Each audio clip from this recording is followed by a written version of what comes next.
Assalamualaikum warahmatullahi wabarakatuh. Perkenalkan, nama saya Nuri Ariyanti dari kelas manajemen 20F. Di sini saya akan menjelaskan tentang analisis uji T, uji F, dan uji R square dari data yang saya sudah buat, lebih tepatnya dari data yang sudah saya kerjakan dalam sesi 10. Data tersebut akan dikerjakan melalui aplikasi SPSS. Kita akan blok dulu untuk data yang ini dan kemudian di copy.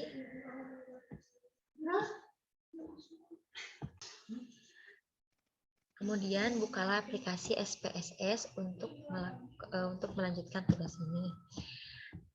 Kita akan pilih variabel view terlebih dahulu.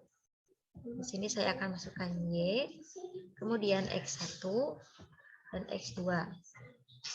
Setelah itu dari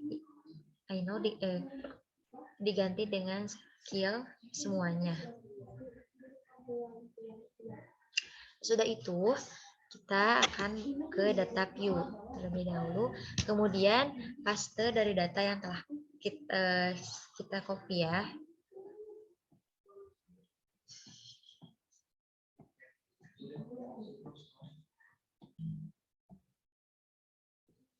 Kemudian kita akan copy dari data yang tadi kita copy di paste ya. Setelah itu kita akan pilih analisis, kemudian regression dan linear.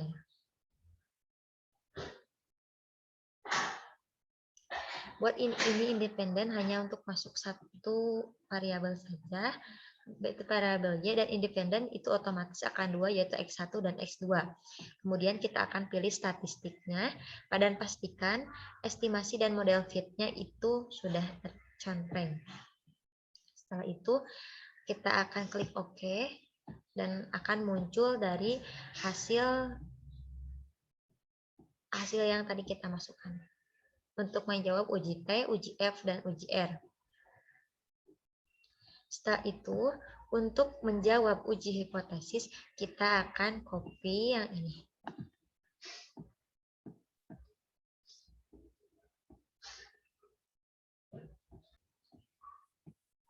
Kemudian, si tabel yang tadi ini kita masukkan ke tabel uji hipotesis.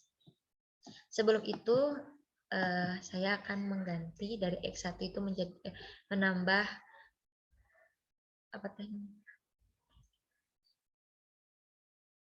ini menjadi X1 itu pendapatan umum dan X2 itu jumlah anggota keluarga.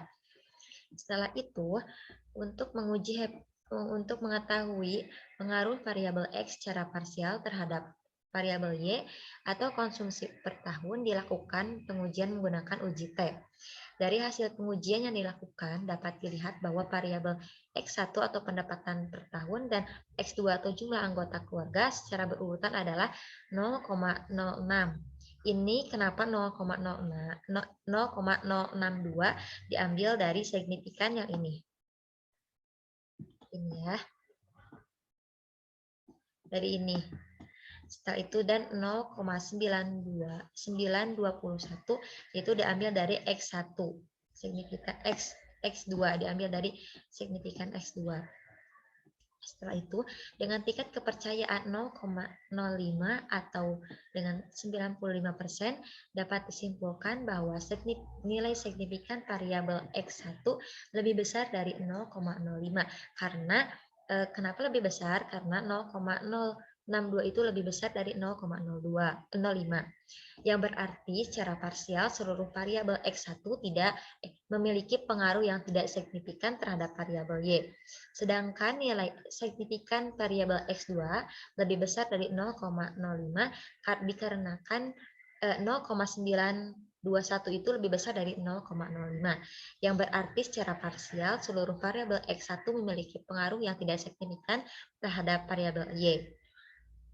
Sesudah itu, sudah kita tahu hasil uji hipotesis itu, kemudian kita akan ke koefisien determinasi. sebelumnya saya akan menjelaskan dulu, merupakan langkah lanjutan untuk mengetahui besaran persentase pengaruh variabel independen terhadap variabel dependen, serta pengaruh faktor lain yang tidak diteliti terhadap variabel independen. Dan di sini, untuk menjawab soal itu, kita akan pilih dari model summary ini. Kemudian kita copy seperti yang sudah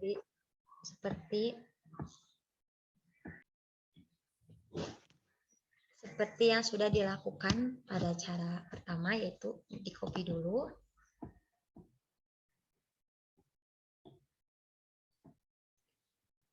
Kemudian kita akan copy ke halaman koefisien determinasi.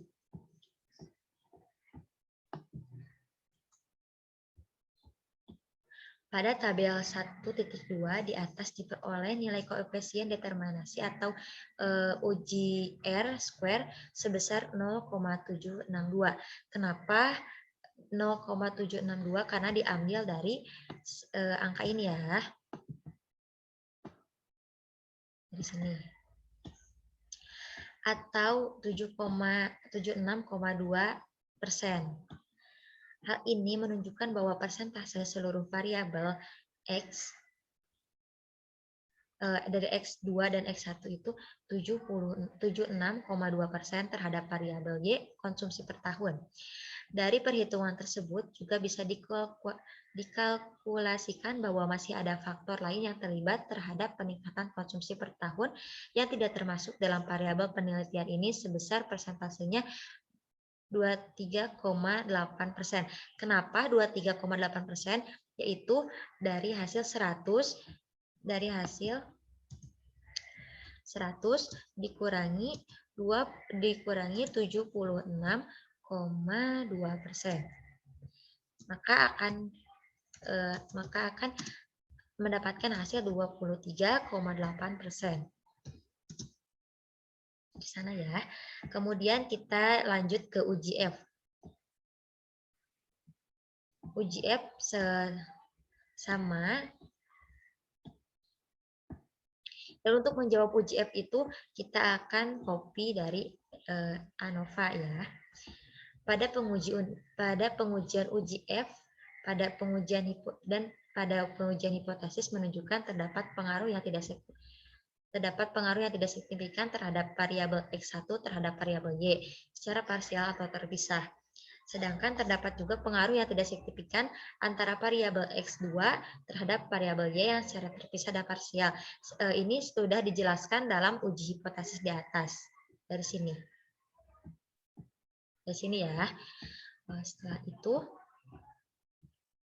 sehingga dalam lanjutan uji F dapat disimpulkan bahwa secara stimulan bersama-sama variabel X kedua dari X1 dan X2 memiliki pengaruh yang tidak signifikan terhadap variabel Y. Ini kesimpulan dari seluruhnya.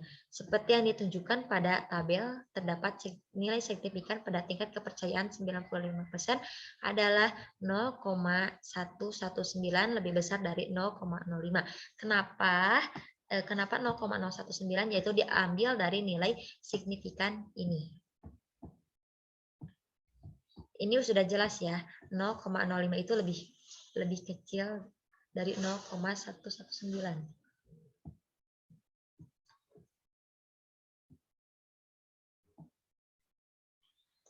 Mungkin cukup sekian yang dapat saya jelaskan. Mohon maaf apabila ada kesalahan dalam kosakata saya atau dalam penjelasannya, karena saya masih proses tahap belajar.